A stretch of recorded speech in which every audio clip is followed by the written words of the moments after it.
हम अपने आसपास के लोगों को उनके पैसे से, उनके दिखावे से, उनके रहन सहन से उन्हें जज कर लेते हैं। हमारी ये स्टोरी वांडा नाम की एक लड़की पे बेस्ड है, जो एक यंग और गरीब फैमिली से बिलोंग करने वाली लड़की है। उसको उसके क्लासमेट्स हमेशा जज किया करते थे। वांडा एक पोलिश लड़की है जो अमेरिका के एक सिटी में अमेरिकन बच्चों के साथ स्कूल जाती है। वो सारे बच्चे वांडा को बहुत अलग तरीके से देखते थे, जो हम आगे स्टोरी में जानेंगे। हमारी स्टोरी का नाम है द 100 डिशेस, चैप्टर 5। तो अब हम इस चैप्टर को स्टार्ट करते हैं, मतलब कि इस चैप्टर की समरी को स्टार्ट करते हैं। वांडा पेट्रोन्स्की रूम नंबर 13 की लास्ट रो की लास्ट सीट पे बैठना पसंद करती थी।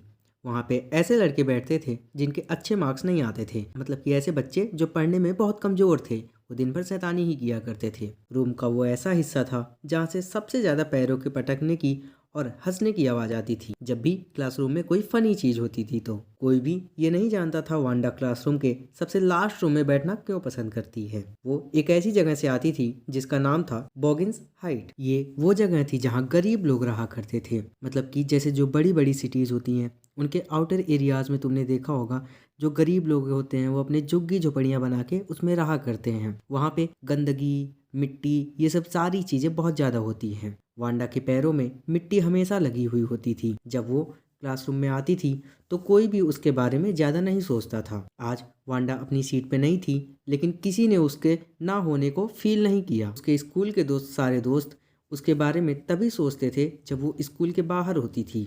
वो बच्चे स्कूल के बाहर इसलिए वेट करते थे ताकि वो स्कूल के बाहर वांडा का मजाक बना सके। मतलब कि जब वांडा स्कूल से बाहर जाती थी तो सारे बच्चे मिलके उसे घेर लेते थे और उसका मजाक बनाया करते थे। 2 दिन बीत गए। उसके बाद उसकी क्लासमेट पेगी और मैडी को फील हुआ कि वांडा स्कूल में नहीं आ रही है। पेगी स्कूल में सबसे ज़्यादा पॉपुलर थी, वो सुंदर थी और उसके पास पहनने के लिए ढेर सारे कपड़े थे और उसके हेयर्स, मतलब कि बाल करली थे, मतलब उसके कर्ली बाल थे। वांडा पेट्रोन्स्की रूम नंबर 13 के बच्चों के लिए एक अजीब और फनी नाम था। उनका नाम इस तरह नहीं था जैसे थॉमस, स्मिथ या एलन। हमारे यहाँ तो एलन कोचिंग का नाम होता है। वांडा का कोई भी दोस्त नहीं था। वो अकेले ही स्कूल आती थी और अकेले ही घर जाया करती थी। वो हमेशा वही फेडेड ब्लू कलर की ड्रेस पहने हुई रहती थी। ना ही वो साफ होती थी और ना ही वो आयरन की हुई होती थी। पेगी हमेशा वांडा का मजाक बनाया करती थी। वो वांडा से हमेशा ये पूछा करती थी कि तुम्हारे पास कितने कपड़े हैं, मतलब कि तुम्हारे क्लोजेट में कितने कपड़े रखे हुए हैं और कितने के बारे में तुमने हमें नहीं बताया है। वांडा जवाब देती थी, सब मिला के मेरे पास 100 ड्रेसेस हैं। फिर पेगी उसे टीच करती थी और टीच करते हुए बोलती है, जरूर वो ड्रेसेस सिल्क की होंगी और अलग अलग कलर की होंगी। ये सुनकर सारी लड़कियां हंसने लगती हैं। सिर्फ एक ड्रेस जो वांडा पहना करती थी वो ब्लू कलर की थी। सारे लोग कहते हैं क्या कहानी लिखी है। वो फिर वांडा को टीज करते हुए पूछते हैं, how many pairs of shoes. तो वांडा जवाब देती है, 60 पेयर्स ऑफ शूज। मैडी जो थी वो पेगी की जैसे नहीं थी। वो वांडा से इस टाइप के क्वेश्चन पूछने पसंद नहीं करती थी, मतलब कि उसे बुरा लगता था जब भी कोई वांडा से इस टाइप के क्वेश्चंस पूछता था। मैडी खुद एक पुअर फैमिली से बिलोंग करती थी।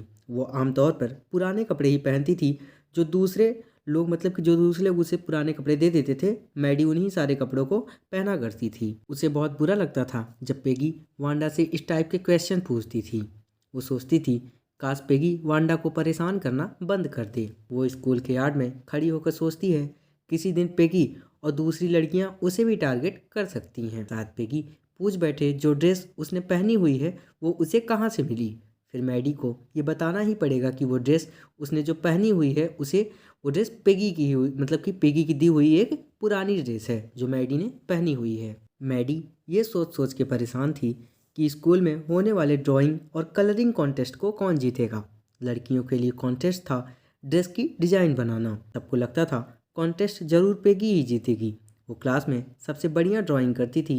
हर कोई यही सोच रहा था जरूर पेगी ही प्राइज जीत जाएगी। अगले दिन जब सारे बच्चे क्लासरूम में आते हैं तो वो देखते हैं क्लासरूम की वॉल्स पे करीब 100 से भी ज़्यादा पेंटिंग्स टंगी हुई हैं। वो सब हैरान हो जाते हैं। मिस मैसन जो स्कूल में टीचर थी, वो जीतने वालों का नाम अनाउंस करने वाले थे। वो कहते हैं एक बच्ची ने 100 से भी ज़्यादा डिजाइन्स की अलग अलग और सुंदर रंगों में ड्राइंग की है। वो उस लड़की का नाम बोलते हैं वांडा पेट्रोन्स्की। गर्ल्स में मेडल जीती है। वांडा बहुत दिन से स्कूल नहीं आ रही थी और प्राइज लेने के लिए भी वो प्रेजेंट नहीं थी। सारे बच्चे वांडा की बनाई ड्राइंग को देखने लगते हैं।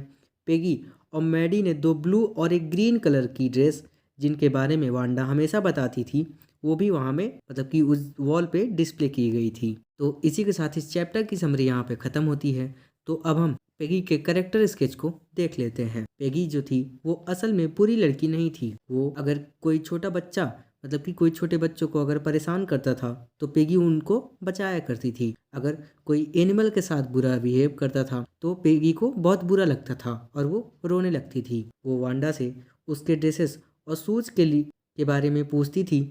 उसका कोई गलत इंटेंशन नहीं था, वो बस थोड़ा फन करना चाहती थी।